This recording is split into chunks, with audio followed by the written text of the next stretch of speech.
ತುಲಾರಾಶಿಯವರು ತುಲಾರಾಶಿಯವರು ಈಗಾಗಲೇ ಕನಸುಗಳ ಜೊತೆಗೆ ಪ್ರಯಾಣವನ್ನು ಮಾಡಲಿದ್ದೀರಿ, ಮಾಡ್ತಾ ಇರ್ತೀರಿ ಕೂಡ.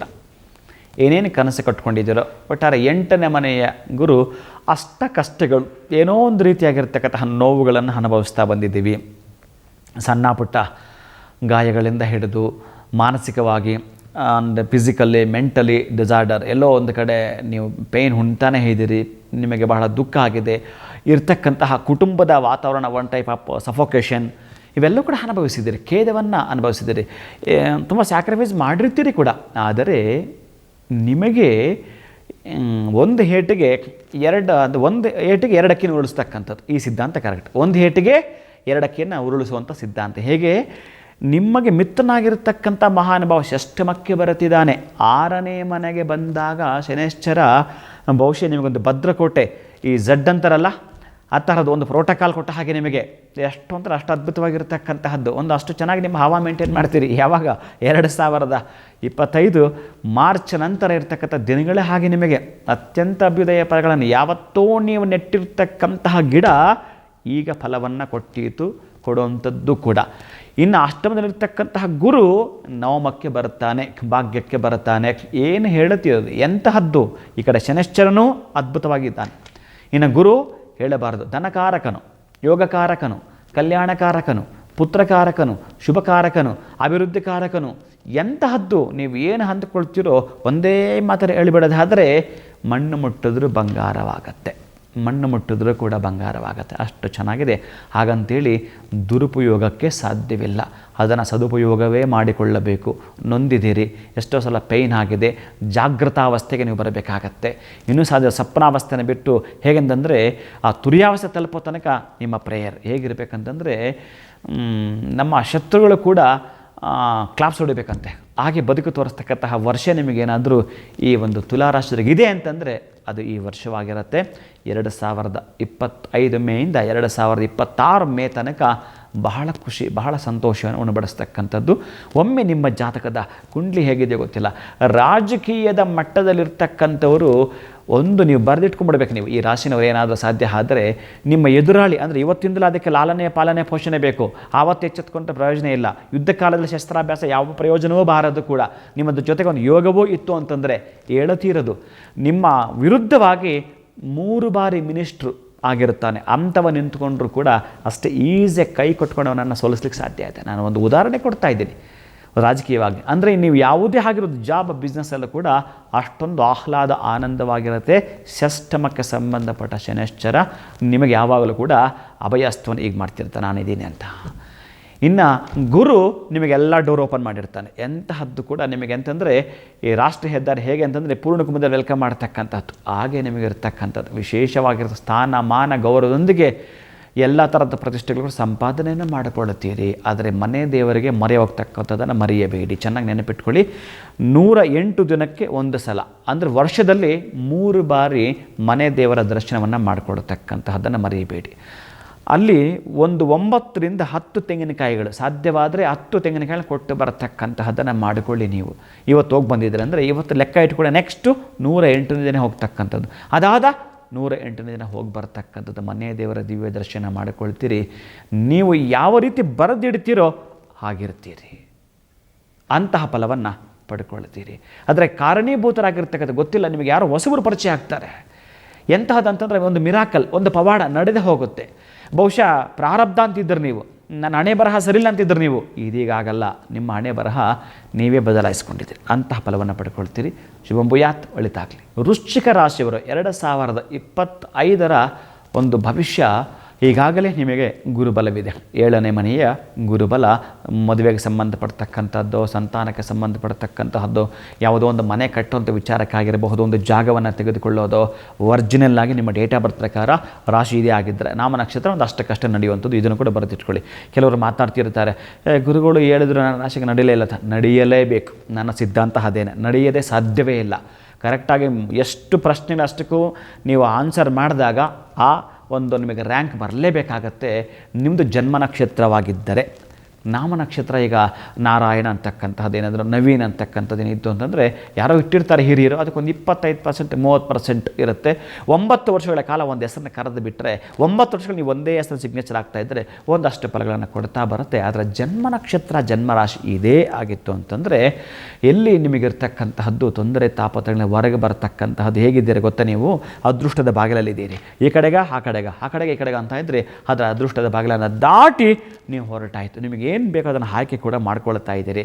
ಇನ್ನು ನಿಮಗೆ 2025 ಮೇ ತನಕ ಗುರುಬಲದ ಎಚ್ಚೆತ್ತುಕೊಳ್ಳಿ. ನಂತರ 8ನೇ ಮನೆಗೆ ಹೋಗುತ್ತಾನೆ. ಕೆಲವೊಂದು ಕಂಟಕಗಳು ಸುತ್ತಕೊಳ್ಳತಕ್ಕಂಥ ಸಾಧ್ಯತೆ ಇರುತ್ತೆ.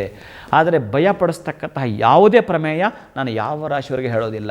ಯಾಕಂದರೆ ಇದು ಯುದ್ಧ ಭೂಮಿ, ನಾವು ಯುದ್ಧ ಮಾಡಲಿಕ್ಕೆ ಬಂದಿದ್ದೇವೆ. ಇದನ್ನು ಮಂತ್ರಭೂಮಿ ಅಂತ ಕರಿತೀರೋ, ಯುದ್ಧ ಭೂಮಿ ಅಂತ ಕರಿತೀರೋ, ಒಟ್ಟಾರೆ ಕರ್ಮಭೂಮಿ. ಯಾವುದು ಶುಭ ಆ್ಯಂಡ್ ಅಶುಭ ಎರಡು ಪ್ರಕರಣ ಸ್ವೀಕಾರ ಮಾಡಲೇಬೇಕಾಗತ್ತೆ ನಾವು. ಅಂತಹದ್ರಲ್ಲಿ ಹಗಲು ರಾತ್ರಿಗಳಿದ್ದಾಗೆ ಕಷ್ಟ ಮತ್ತು ಸುಖ ದುಃಖ ದುಮ್ಮಾನ ಇವೆಲ್ಲವೂ ಕೂಡ.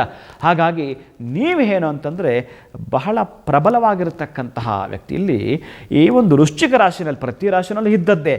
ಇಲ್ಲಿರ್ತಕ್ಕಂತಹದ್ದು ಬುಧ ಇದ್ದಾನೆ ಒಳಗಡೆ. ಯಾಕೆ ನಾನು ಈ ಒಂದು ಬುಧ ಆಗಿರ್ತಕ್ಕ ಇವೆಲ್ಲ ಕೂಡ ಹೇಳ್ತಾ ಬರ್ತೀನಿ ಅಂತಂದರೆ ಇಲ್ಲಿರ್ತಕ್ಕಂಥ ಜ್ಯೇಷ್ಠ ನಕ್ಷತ್ರ, ವಿಶಾಖ ನಕ್ಷತ್ರ, ಅನುರಾಧ ನಕ್ಷತ್ರ. ಇಲ್ಲಿ ಒಂದು ನಕ್ಷತ್ರಕ್ಕೆ ಶನಿ ಅಧಿಪತಿ ಆದರೆ ಇನ್ನೊಂದು ನಕ್ಷತ್ರಕ್ಕೆ ಬುಧ ಅಧಿಪತಿ, ಇನ್ನೊಂದು ನಕ್ಷತ್ರಕ್ಕೆ ಗುರು ಅಧಿಪತಿ ಆಗಿಬಿಡ್ತಾನೆ. ನೋಡಿ, ಬಹಳ ಮುಖ್ಯವಾಗಿರ್ತಕ್ಕಂಥವರೇ ಇಲ್ಲಿದ್ದಾರೆ, ಈ ರಾಶಿ ಒಳಗಡೆ. ಅದರಲ್ಲೂ ಕೂಡ ಇನ್ನು 27 ನಕ್ಷತ್ರಗಳು ಪ್ರಧಾನವಾಗಿ ದೊಡ್ಡ ನಕ್ಷತ್ರ ಅಂತ ಕರಿತೀವಲ್ಲ ಜ್ಯೇಷ್ಠ, ಅದು ಅಲ್ಲೇ ಇದೆ. ಹಾಗಾಗಿ ಅಂತಹ ಜ್ಯೇಷ್ಠ ನಕ್ಷತ್ರಕ್ಕೆ ಬುಧ ಅಧಿಪತಿ ಆಗಿರ್ತಾನೆ. ಇನ್ನು ವಿಶಾಖ ನಕ್ಷತ್ರಕ್ಕೆ ಗುರು ಆಗಿರ್ತಾನೆ, ಅನುರಾಧಕ್ಕೆ ಶನಿಶ್ಚನಾಗಿರ್ತಾನೆ. ಇವರು 3 ಜನ ಹಲೆಯರಿಂದ ಬಹಳ ಬುದ್ಧಿ ಅಂದರೆ ಟೆನ್ಷನ್ ಜೊತೆಗೆ ಬದುಕ್ತೀರಿ ನೀವು. ಏನೇ ನಿಮಗೆ ಎಷ್ಟು ಸವಲತ್ತುಗಳಿದ್ದರೂ ಕೂಡ ಬೇಕಾದಷ್ಟು ನಿಮಗೆ ರಾಜಯೋಗಗಳು ರಾಜಮರ್ಯಾದೆ ಎಲ್ಲವೂ ಇದ್ದರೂ ಕೂಡ ನಿಮಗೆ ಮಾತ್ರ ಇರತಕ್ಕಂತಹದ್ದು ವಿಶೇಷ ಪ್ರಗತಿಯತ್ತ ನೀವು ಹೆಜ್ಜೆ ಹಾಕಿದ್ರೂ ಕೂಡ ಟೆನ್ಷನ್ ನಿಮ್ಮದು ಆಭರಣ ಆಗಿರುತ್ತೆ. ಟೆನ್ಷನ್ ಜೊತೆಗೆ ನೀವು ಇರ್ತೀರಿ, ಅದು ನಿಮಗೆ ಇರಬೇಕು ಕೂಡ. ಯಾಕಂದರೆ ಪ್ರಗತಿ ಆಗಬೇಕಂದ್ರೆ ನೀವು ಮುಂದೆ ನಾಳೆದಿಗೆ ಏನು ಬೇಕು ಅಂತ ನೀವು ಪೂರ್ವ ತಯಾರಿ ಮಾಡ್ಕೊಳ್ತಾ ಬರ್ತಿರ್ತೀರಿ, ಚೆನ್ನಾಗಿರುತ್ತೆ. ಆದರೆ ನಿಮಗೆ ಪಂಚಮಕ್ಕೆ ಹೋಗ್ತಕ್ಕಂಥದ್ದು ಅಂದರೆ ಚತುರ್ದಲ್ಲಿರ್ತಕ್ಕಂಥ ಮಹಾನುಭಾವ ಪಂಚಮಕ್ಕೆ ಹೋಗ್ತಾನೆ, ಅದು ಕೂಡ ಅಷ್ಟೊಂದು ಸಮಂಜಸವಲ್ಲ. ಇರೋದ್ರಲ್ಲಿ ಬೆಟರ್ ದನ್ ಕ್ಯೂರ್, ಪರವಾಗಿಲ್ಲ, ಒಂದು ಹಂತಕ್ಕೆ ಚೆನ್ನಾಗಿರ್ತಕ್ಕಂಥದ್ದು ಇದೆ, ಏನೂ ಕೂಡ ತೊಂದರೆ ಇಲ್ಲ. ಆದರೆ ಗುರು ಮೇಯಿಂದ ನೆಕ್ಸ್ಟ್ 2026 ಮೇ ತನಕ ಅಷ್ಟಮಕ್ಕೆ ಹೋದಾಗ ಈಗಾಗಲೇ ನಿಮ್ಮ ಬತ್ತಳಕ್ಕೆ ತುಂಬಿದ್ದು ಅದನ್ನು ಹೇಗೆ ಬೇಕೋ ಹಾಗೇ ಇರ್ತಕ್ಕಂಥ ತುಂಬ ಲ್ಯಾವಿಶ್ ಲೈಫನ್ನು ಲೀಡ್ ಮಾಡೋಕ್ಕೆ ಹೋಗ್ತಾ ತುಂಬ ಮೈನಸ್ಸು ಕೂಡ ಅಷ್ಟು ಸಮಂಜಸವಲ್ಲ. ಆದರೆ ಇವಾಗ ಗೋಲ್ ಏನು ಸೆಟ್ ಮಾಡ್ಕೊಳ್ತಿರೋ ಖಂಡಿತ ಅದು ನಿಮಗೆ ಸಿಗ್ತಕ್ಕಂತಹದ್ದು. ಈ ರಾಶಿಯವರು ಸಾಧ್ಯವಾದರೆ ಒಂದು ವೈಜಯಂತಿ ಮಾಲೆಯನ್ನು ಧರಿಸ್ತಕ್ಕಂತಹದ್ದು, ಅಲೆಕ್ಸಾಂಡ್ರಾ ಪೆಂಡೆಂಟ್ ವಿತ್ ಜೊತೆಗೆ ಇರಲಿ ಅಂತಕ್ಕಂಥದ್ದನ್ನು ಹೇಳ್ತಾ ಬರ್ತೀನಿ. ನೀವು ಇದನ್ನು ಮಾಡಿಕೊಳ್ತಾ ಇನ್ನು ಕುಜನ ಅಷ್ಟೋತ್ತರವನ್ನು ಕೂಡ ಹೇಳ್ಕೊಳ್ತಾ ಬನ್ನಿ ನನ್ನ ಪ್ರೀತಿಯ ಬಂಧುಗಳೇ. ಇನ್ನು ವಿಶೇಷವಾಗಿರ್ತಕ್ಕಂಥದ್ದು ಯಾರು ಈ ರಾಶಿಗೆ ಸಂಬಂಧಪಡ್ತಕ್ಕಂಥ ಇರ್ತಾರೋ ಆ ಕಾಂಬಿನೇಷನ್ ಅಂತ ಸೆಟ್ ಮಾಡಿದರೆ ಇನ್ನು ಇವರಿಗೆ ಗುರು ಬೇಕು. ಗುರುವಿನ ಅಷ್ಟೋತ್ತರವನ್ನು ಕೂಡ, ಯಾಕಂದರೆ ಪೂರ್ವ ಪುಣ್ಯಾಧಿಪತಿ ಆಗಿರುತ್ತಾನೆ, ಅಂತಹ ಪೂರ್ವ ಪುಣ್ಯಾಧಿಪತಿಯ ಅಷ್ಟೋತ್ತರವನ್ನು, ಕುಜನ ಅಷ್ಟೋತ್ತರವನ್ನು ಮನಸ್ಸಿನ ಕಾರಕ ಚಂಚಲ ಉಂಟು ಮಾಡ್ತಾನೆ, ಅವನು ನಿಮಗೆ ಭಾಗ್ಯಾಧಿಪತಿ ಆಗಿರ್ತಾನೆ. ಅಂಥ ಚಂದ್ರ ಅಷ್ಟೋತ್ತರ ಕೂಡ ಹೇಳ್ಕೊಳ್ತಾ ಬನ್ನಿ, ಅತ್ಯಂತ ಪ್ರಗತಿ ಫಲವನ್ನು ತಾವು ಕಾಣ್ತೀರಿ. ಶುಭಂಬು ಯಾತ್ ಒಳಿತಾಗಲಿ. ಇನ್ನು ಧನುಸ್ಸು ರಾಶಿಯವರು, ಈ ಧನುಸ್ಸು ರಾಶಿಯವರಿಗೆ ಗುರುಬಲ ಇಲ್ಲ, ಎಂತ ಮಾಡೋದು? ಈಗಾಗಲೇ ನಾವು ಸ್ವಲ್ಪ ಒದ್ದಾಟ ಮಾಡಿದ್ದೀವಿ, ಬೇಕಾದಷ್ಟು ಕಳ್ಕೊಂಡಿದ್ದೀವಿ, ಬಂಧು ಬಾಂಧವರಲ್ಲಿ ವಿರಸಮರಸುಗಳು ಅಷ್ಟೇ ಯಾಕೆ, ತಾಯಿಯೊಂದಿಗೇ ನಮ್ಮ ನೋವುಗಳು ಅತಿರೇಕಕ್ಕೆ ಹೋಗಿರ್ತಕ್ಕಂಥದ್ದು, ಒಟ್ಟಾರೆ ತಾಯಿ ಜೊತೆಗಿನ ಬಾಂಧವ್ಯವೇ ಸರಿ ಇರಲ್ಲ. ಇಷ್ಟೆಲ್ಲ ನೋವು ಪಟ್ಟಿರ್ತಕ್ಕಂತಹ ಈ ಒಂದು ರಾಶಿಯವರೆಗೆ ಇನ್ನು 2025 ಮೇ ನಂತರ ಇರತಕ್ಕಂತಹದ್ದು ಗುರುಬಲ 7ನೇ ಮನೆಗೆ ಬರ್ತಾನೆ. 7ನೇ ಮನೆಗೆ ವಿಶೇಷವಾಗಿರತಕ್ಕಂತಹದ್ದು ಪ್ರಗತಿಯತ್ತ ಹೆಜ್ಜೆ ಆಗ್ತಾ ಬರ್ತೀರಿ, ಅಭ್ಯುದಯವನ್ನು ತಾವು ಕಾಣ್ತಾ ಬರ್ತೀರಿ. ಮದುವೆ ಆಗಬೇಕು ಅಂತಿರ್ತಕ್ಕಂಥ ಈ ರಾಶಿಯವರೆಗೆ ಕಟ್ಟಿಟ್ಟ ಬುತ್ತಿ ಮದುವೆ ಆಗುತ್ತೆ. ಇನ್ನು ಏನಾದರೂ ನಿಮಗೆ ಸಂಬಂಧಪಟ್ಟ ಡೆವಲಪ್ಮೆಂಟ್ ಕಾಣ್ತಾ ಇಲ್ಲ ಅಂತಂದರೆ ಚೆನ್ನಾಗಿ ಬರೆದಿಟ್ಕೊಳ್ಳಿ. ನಿಮ್ಮ ಮನೆಯ ದೇವರಿಗೆ ನಿಮ್ಮ ಏಜ್ ಎಷ್ಟಿದೆಯೋ ಚೆನ್ನಾಗಿ ಬರೆದಿಟ್ಕೊಳ್ಳಿ. ನಿಮ್ಮ ಏಜ್ ಎಷ್ಟು ಅಷ್ಟು ತೆಂಗಿನಕಾಯಿಗಳನ್ನು ತೆಗೆದುಕೊಂಡು ಹೋಗಿ ಮನೆ ದೇವರಿಗೆ ಕೊಟ್ಟು ಬರತಕ್ಕಂಥದ್ದು, ಒಂದು ಅರ್ಚನೆ ಪೂಜೆ ಮಾಡಿಸಿ ಬರತಕ್ಕಂಥದ್ದು. ಅದರ ಜೊತೆಗೆ ಒಂದಷ್ಟು ಬೆಲ್ಲವನ್ನು ಕೂಡ ದಾನ ಮಾಡ್ತಾ ಬನ್ನಿ. ಯಾವತ್ತೂ ಅಷ್ಟೇ ನಿಮಗೆ ನೀವು ಮಾಡ್ತಾ ಇರ್ತಕ್ಕಂಥ ಎಲ್ಲ ಕೆಲಸಗಳಲ್ಲೂ ಕೂಡ, ಜಾಬು ಕೂಡ ಅಷ್ಟೇ, ಹೋದರೆ 1 ವರ್ಷ, ಇನ್ನು 2ನೇ ವರ್ಷ ಅಲ್ಲಿಂದ ವಾಪಸ್ ಬರ್ತೀವಿ, 3ನೇ ವರ್ಷ ಸಾಧ್ಯವೇ ಇಲ್ಲ. ಈ ರೀತಿಯಾಗಿ ಅಲ್ಲಲ್ಲಲ್ಲಿ ನಮಗೆ ಬ್ರೇಕ್ ಆಗ್ತಾನೆ ಇದೆ ಅಂತಕ್ಕಂಥದ್ದು ನೋವಿತ್ತು ಅಂತಂದರೆ ನೀವು ಮಾಡಲೇಬೇಕಾಗಿರತಕ್ಕಂಥದ್ದು ಯಾವುದಾದ್ರೂ ಮಾಡ್ತಕ್ಕಂಥ ಕೆಲಸ ಅಪೂರ್ಣವೇ, ಅದು ಸಂಪೂರ್ಣ ಆಗಲೇ ಇಲ್ಲ. ಅಂಥ ಪರಿಪೂರ್ಣವಾಗಿರತಕ್ಕಂಥ ಪೂರ್ಣ ಫಲವನ್ನು ತೆಂಗಿನಕಾಯಿಯನ್ನು ನಾವು ನಮ್ಮ ಮನೆ ದೇವರ ಮನೆ ಕೊಟ್ಟು ಬರ್ತೀವಿ ಅಂತಂದರೆ ವಿಶೇಷವಾಗಿ ಪ್ರಗತಿಯತ್ತ ನಾವು ಹೆಜ್ಜೆ ಹಾಕ್ತೀವಿ ಈ ಒಂದು ಧನಸ್ಸು ರಾಶಿಯವರು. ಇನ್ನು ನಿಮಗೆ ಈ ಒಂದು ಧನಸ್ಸಿಗೆ ಸಂಬಂಧಪಟ್ಟಲ್ಲಿ ಏನು ಇತ್ತು, ಕುಂಭದಲ್ಲಿರ್ತಕ್ಕಂತಹ ಮಹಾನುಭಾವ 4ನೇ ಮನೆಗೆ ಬರ್ತಾನೆ. ಇನ್ನೇನು ಸ್ವಲ್ಪ ಹೀಗೂ ಹಾಗೂ ಅಂತ ಬ್ಯಾಲೆನ್ಸ್ ಅಂತ ಮಾಡಲಿಕ್ಕೆ ಹೋದರೆ ನಮಗೆ ಕಾಣ್ತಕ್ಕಂಥದ್ದು ಎಂತಹದ್ದು ಅಂತಂದರೆ ಒಂದು ಅರ್ಧಾಷ್ಟಮಕ್ಕೆ ಸಂಬಂಧಪಡ್ತಕ್ಕಂಥದ್ದು, ಎಲ್ಲೋ ಒಂದು ಕಡೆ ಪೇನಿಗೆ ಒಳಗಾಗ್ತೀವಿ. ಇದು ಯಾವುದೂ ಕೂಡ ನೀವು ಲೆಕ್ಕ ಮಾಡಬಾರ್ದು. ಯಾಕೆ ಅಂತಂದರೆ ನಿಮ್ಮ ರಾಶಿಯಿಂದ 2ನೇ ಮನೆಯೇ ಮಕರ, ಅಂದರೆ ಧನಸ್ಥಾನಕ್ಕೆ ಸಂಬಂಧಪಟ್ಟ ಮಹಾನುಭಾವ. ಕೆಲವೊಂದು ಬಾರಿ ಯೋಚನೆ ಮಾಡುತ್ತಾ ಆಡಳಿತವನ್ನು ಮಾಡ್ತಕ್ಕಂತಹದ್ದು, ಯೋಚನೆ ಮಾಡಿ ಮಾತಾಡ್ತಕ್ಕಂಥದ್ದನ್ನು ರೂಢಿಸಿಕೊಂಡಾಗ ಪ್ರಗತಿಯದ್ದು ಹೆಚ್ಚಾಗ್ತೀರಿ. ಅದರಲ್ಲೂ ಗುರುಬಲ ನಿಮಗಿರ್ತಕ್ಕಂಥದ್ದು. ಈ ರಾಶಿಯಾಧಿಪತಿ ಮಿಥುನಕ್ಕೆ ಹೋಗ್ತಾ ಇರ್ತಕ್ಕಂಥದ್ದು, ನೇರ ದೃಷ್ಟಿ ಇರ್ತಕ್ಕಂಥದ್ದು. ಗೊತ್ತಿಲ್ವಲ್ಲ, ನಿಮ್ಮ ರಾಶಿ ಕುಂಡಲಿನಲ್ಲಿ ನಿಮ್ಮ ರಾಶಿಯಲ್ಲಿ ಯಾವ ಗ್ರಹ ಸ್ಥಿತವಾಗಿದೆಯೋ ಅಲ್ಲಿ ಪಾಪಗ್ರಹವೋ ಅಥವಾ ಶುಭಗ್ರಹವೋ ಆ ಕುಂಡಲಿನಲ್ಲಿ ಮ್ಯಾಚ್ ಮಾಡಿ ನೋಡ್ತಕ್ಕಂಥದ್ದು. ಒಟ್ಟಾರೆ ಗುರುಬಲವಿದೆ. ಅಂದರೆ ಉತ್ತರಾರ್ಧ ಬಿಟ್ಟು ಪೂರ್ವಾರ್ಧಕ್ಕೆ ಹೋದಾಗ ನಿಮಗೆ ಗುರುಬಲ ಕಾಣಿಸ್ತಕ್ಕಂತಹದ್ದಿದೆ. ನೀವು ಅಂದುಕೊಂಡ ಫಲಗಳನ್ನು ಏಕಚಿತ್ ಪಡ್ಕೊಂಡೇ ತೀರ್ತಕ್ಕಂತಹ ಸಾಧ್ಯವಿರುತ್ತೆ. ಮದುವೆ, ಮುಂಜಿ, ನಾಮಕರಣ, ಮನೆ, ಈ ಥರದ ಶುಭ ಕೆಲಸ ಎಲ್ಲದಕ್ಕೂ ಕೂಡ 1 ವರ್ಷದ ಕಾಲ ಶುಭ ಪರ್ವಕಾಲವಾಗಿರುತ್ತೆ. ಧನುಸ್ಸು ರಾಶಿಯವರೆಗೆ ಮೇ ನಂತರ ಪ್ರಗತಿಯತ್ತ ಹೆಜ್ಜೆ ಹಾಕ್ತೀರಿ. ಆದರೆ ನೀವಿಲ್ಲಿ ಏನು ಮಾಡಬೇಕು ಅಂತಂದರೆ ಶನೇಶ್ವರನನ್ನು ಕೊಂಡಾಡಬೇಕು, ಗುರುವನ್ನು ಕೊಂಡಾಡಬೇಕು. ಮಿಥುನ ರಾಶಿಗೆ ಇರತಕ್ಕಂಥ ರಾಶಾಧಿಪನಾಗಿರ್ತಕ್ಕಂತಹ ಬುಧನನ್ನು ಕೂಡ, ಅಂದರೆ ಮಹಾವಿಷ್ಣುವನ್ನು ಕೂಡ ಕೊಂಡಾಡ್ತಾ ಬರತಕ್ಕಂತಹದ್ದನ್ನು ಮಾಡಿ. ಎಲ್ಲಿಯಾದರೂ ಕೂಡ ಲಕ್ಷ್ಮೀನಾರಾಯಣ ಇರ್ತಕ್ಕಂದರೆ ಶ್ರೀದೇವಿ, ಭೂದೇವಿ, ಶ್ರೀನಿವಾಸ ಈ 3 ಇರ್ತಕ್ಕಂತಹ ದೇಗುಲಕ್ಕೆ ಹೋಗಿ ಬರ್ತಕ್ಕಂಥದ್ದನ್ನು ಮಾಡಿಕೊಳ್ಳುತ್ತೀರಿ. ಯಾರಿಗಾದರೂ ಕೂಡ ಈ ಪಂಚಪಾಂಡವರು ಇರ್ತಾರಲ್ಲ ಅಂತಹ ದೇವಸ್ಥಾನ, ಧರ್ಮರಾಯ ಸ್ವಾಮಿ ದೇವಸ್ಥಾನ ಅಂಥ ಕಡೆಗೆ ಈ ಬಿಲ್ಲು ಬಾಣಗಳು ಬೇಕಾಗ್ತವೆ. ಯಾಕಂದರೆ ನಿಮ್ಮ ರಾಶಿಗೆ ಇರ್ತಕ್ಕಂಥದ್ದು ಧನುರಾಕಾರ, ಅಂತಹ ಧನಸ್ಸನ್ನು ಕೊಡ್ತಕ್ಕಂತಹದ್ದು. ಯಾಕೆ ಅನೇಕ ಕೆಲಸಗಳು ನಮ್ಗೆ ಆಗೋದೇ ಇಲ್ಲ. ಒಂದು ದಾರವನ್ನು ಸುಮಾರು ಅಂತಂದರೆ ಒಂದು 20 ಗಂಟೆಗಳಿಗೆ ಹಾಕ್ಬಿಟ್ಟು ಟೈಟಾಗಿ ಅದನ್ನು ಬಿಚ್ಚಿ ನೋಡೋಣ, ಹಾಕ್ಲಿಕ್ಕೆ ಸುಲಭ ಇದೆ, ಬಿಚ್ಚಲಿಕ್ಕಾಗಲ್ಲ. ಇನ್ನು ಕಟ್ ಮಾಡಬೇಕಷ್ಟೇ. ನೀವು ಎಂತ ಮಾಡೋದು ಅಂದರೆ ಯಾವುದೋ ಸಮಸ್ಯೆಯಲ್ಲಿ ಸಿಕ್ಕಾಕೊಂಡಿದ್ದೀನಿ ನಾನು.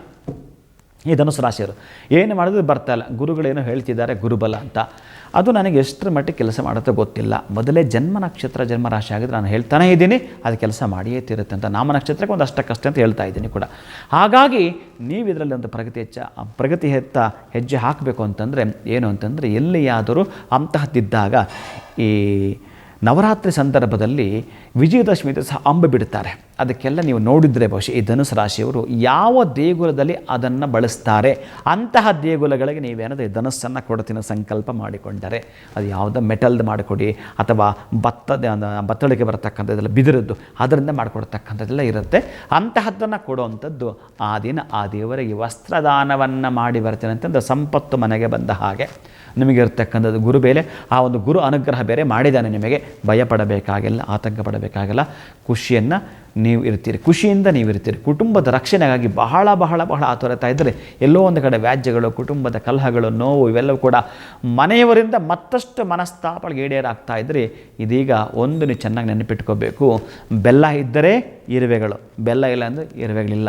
ನಿಮ್ಮ ಹತ್ರ ಹಣ ಇದ್ದಾಗ ಎಲ್ಲ ಸಂಬಂಧಿಕರು. ಈಗ ನೀವು ನೋಡಿದ್ರಿ ಈ 1 ವರ್ಷ ಎಲ್ಲ ನೀವು ನೋಡ್ತಾನೆ ಇದ್ದೀರಿ, ಇನ್ನೂ ಕೂಡ ನಿಮಗೆ ಪೇನ್ ಇದೆ. ಎಲ್ಲಿ ತನಕ ಆದಾಯ ಇಲ್ಲ, ನಿಮಗೆ ಯಾವುದು ಕೂಡ ಹಣ ಬರ್ತಕ್ಕಂಥ ದಾರಿಯಲ್ಲಿ ಕಾಣ್ತಾ ಇಲ್ಲ, ಅಷ್ಟಕ್ಕಷ್ಟೇ ಇದ್ದಾರೆ ಬಂಧುಗಳು. ಆದರೆ ಬಂದಾಗ ಬರ್ತಾರೆ, ಭಯಪಡೋರು. ಹಾಗಂದು ಮಾತ್ರಕ್ಕೆ ಈಗ ಬಂದರೆ ಅಂತ ಅವಹೇಳನವನ್ನು ಯಾವುದೇ ಕಾರಣಕ್ಕೂ ಮಾಡಬೇಡಿ. ಕತ್ತಲಾದಾಗ ತಾನಾಗಿ ನಾವು ದೀಪ ಹಚ್ಚೋದು, ಕತ್ತಲಾದಾಗ ಮಾತ್ರವೇ ನಾವು ಬೆಳಕಿನಿಗೆ ಸಂಬಂಧಪಟ್ಟ ಹಾಗೆ ಸ್ವಿಚ್ ಆನ್ ಮಾಡ್ತಕ್ಕಂಥದ್ದು. ಅವ್ರಿಗೇನೇ ಕಷ್ಟ ಇರುತ್ತೆ, ಬಂದಿರ್ತಾರೆ. ಅದನ್ನು ನೀವು ಯಾವುದೇ ಕಾರಣಕ್ಕೂ ಅವ್ರ ಮುಂದೆ ಅವರಿಗೆ ಮುಜುಗರ ಬರೋ ಥರ ಮಾತಾಡಲಿಕ್ಕೆ ಹೋಗಬೇಡಿ. ಬುದ್ಧಿ ಕಲಿಯಬೇಕು. ನೀವು ಕಲಿಸೋ ವಿಧಾನ ನಿಮ್ಮ ನಡವಳಿಕೆಯಲ್ಲಿ ಇರಬೇಕಾಗಿರುತ್ತೆ ನನ್ನ ಪ್ರೀತಿಯ ಬಂಧುಗಳು. ಅದಕ್ಕಾಗಿ ಮಕ್ಕಳಿಗೆ ಸಿಹಿಯನ್ನು ಕೊಡತಕ್ಕಂತಹದ್ದು, ಸಾಧ್ಯವಾದರೆ ಶನೈಶ್ಚರ ದೇಗುಲಕ್ಕೆ ಹೋಗ್ತಕ್ಕಂಥ ಪ್ರಾತಃ ಕಾಲದಲ್ಲಿ ಅಭ್ಯಂಜನ ಸ್ನಾನವನ್ನು ಮಾಡ್ತಾ ಇರೋದನ್ನು ನೀವು ಒಮ್ಮೆ ನೋಡಿದ್ದೇ ಆದರೆ ಬಹುಶಃ ನಿಮಗೆ 6 ತಿಂಗಳಿಗೆ ಪೋಸ್ಟ್ಪೋನ್ ಆಗ್ತಕ್ಕಂಥ ಕೆಲಸಗಳು 6 ದಿನಗಳು ಅಥವಾ 1 ವಾರದಲ್ಲೂ ಕೂಡ ಆಗಬಹುದು. ಒಂದೇ ಒಂದು ಬಾರಿ ಶ್ರೀ ಶನೈಶ್ಚರನ ಆ ಒಂದು ದಿವ್ಯ ದರ್ಶನವನ್ನು ಮಾಡಿಕೊಡತಕ್ಕಂಥದ್ದು ಯಾವುದು, ಎಳ್ಳೆಣ್ಣೆಯಿಂದ ಅಭ್ಯಂಜನ ಸ್ನಾನವನ್ನು ಮಾಡಿಸ್ತಿರ್ತಾರೆ. ಇದನ್ನು ಒಮ್ಮೆ ನೋಡ್ತಾ ನಿಮ್ಮ ಪ್ರಗತಿಗೆ ಆ ಮಹಾನುಭಾವನು ಕೂಡ ನಿಮಗೆ ದಾರಿ ತೋರಿಸ್ತಾನೆ. ಹೇಗಿದ್ದರೂ ಕೂಡ ಗುರು ಅನುಗ್ರಹವಾಗಿದೆ, ಪ್ರಗತಿ ಫಲ ತಾವು ಕಾಣ್ತೀರಿ. ಶಿವಂಭೂಯಾತ್, ಒಳಿತಾಗಲಿ.